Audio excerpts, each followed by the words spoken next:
জয়, মেরো ফুলটস বলে ছয়, দিও মুচ্ছব হলে হিংসের ঝোলে 5 ফোড়ন। তাকে কলির কেষ্ট আয়, খাবো কোল্ড ড্রিঙ্কস যমুনায়, ছোটে সানগ্লাস চোখে বিন্দাস রাধা বৃন্দাবন। মারো ডুব তুমি শান্তি জলে ভাই, ঘরে সব বেরোলে চাপটে ধরা চাই।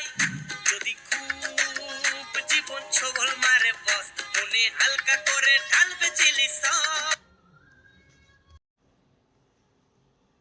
তো মাকু ডান দিকে যায়, ঠকাঠক ঠকাঠক ঠকাঠক ঠকাঠক, আর এই বাঁ হাতটা কেবল টানাবানা করে।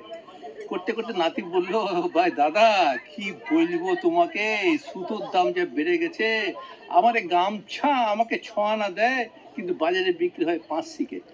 আমরা কি পাই বলো দাদা? তো এই গামছাটা মলে কোনোদিন গেল না, সে ফুটপাতে রয়ে গেল। দুঃখটা এটা, দেখুন মলে দুটো জিনিস নাই, একটা গামছা নাই, আর দ্বিতীয়ত মলে দেখবেন আপনি পিঁপড়ে নাই। কি অন্যায় কথা না? যাকে দুঃখের কথা কি আর বলবো। এখন বলি আপনাকে যে গামছাটা কথা হয়েছে কি, আমাদের ওই যে সাহিত্যিক কি নাম না, শিবরাম চক্রবর্তী। আর শিবরাম চক্রবর্তী একটা গামছা পরে কুয়োতে দড়ি দিয়ে জল তুলছিল।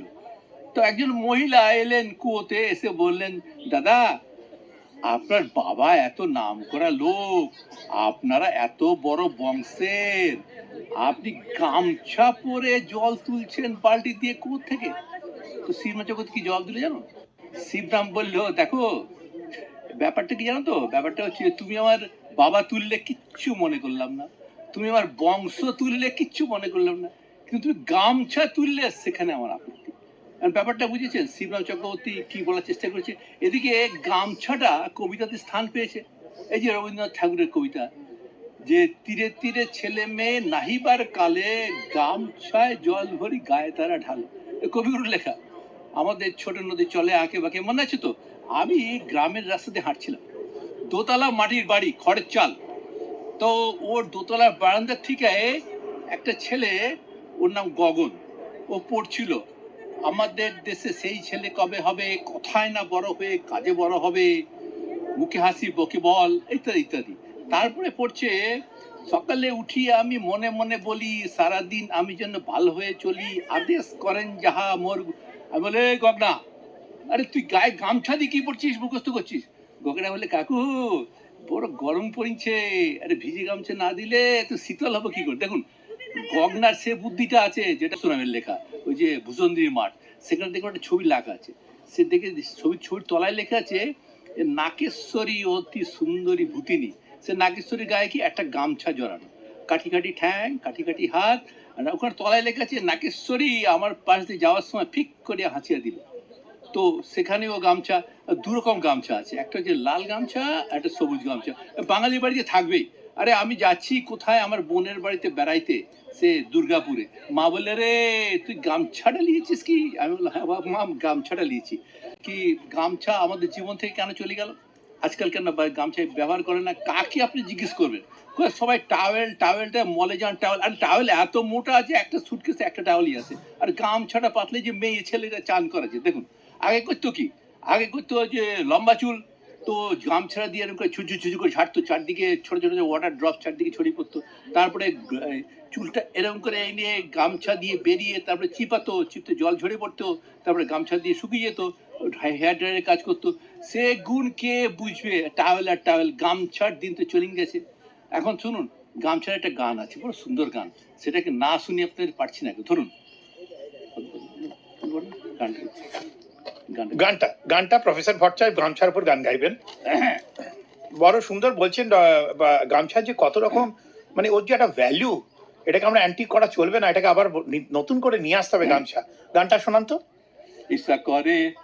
ইসা করে ও পরান্ডারে গামছা দিয়া বান্ধি, ইসা করে ও কলজাডারে মশলা দিয়া রান্ধি, ইসা করে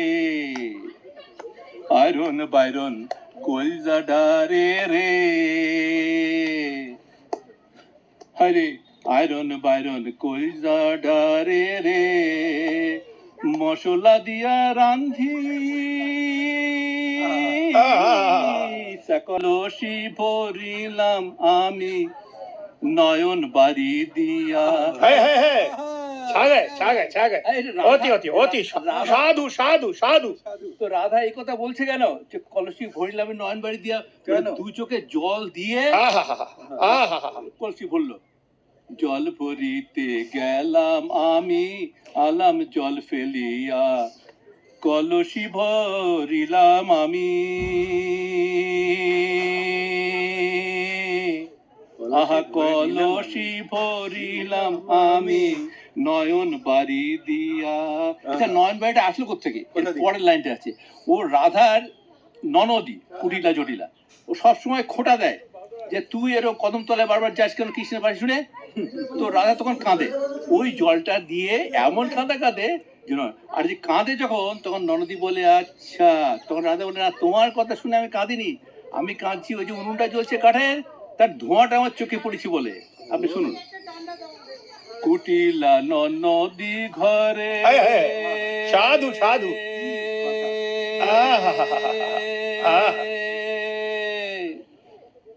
ধুয়ার চলে কান্দি। তাকে ছেড়ে দিতে হবে স্থান, এই জীর্ণ পৃথিবীতে মৃত আর ধ্বংসস্তূপ পিঠে চলে যেতে হবে আমাদের। চলে যাব, তবু যতক্ষণ দেহ আছে প্রাণ, প্রাণ পরে এই পৃথিবীর সরাব জঞ্জাল, এই ভূমিকে এই শিশুর বাসযোগ্য করে যাব আমি, নবজাতকের কাছে আমার দৃঢ় অঙ্গীকার। অবশেষে সব কাজ সেরে আমার দেহের রক্তে নতুন শিশুকে করে যাব আশীর্বাদ। then I shall be the history, তারপর হব ইতিহাস।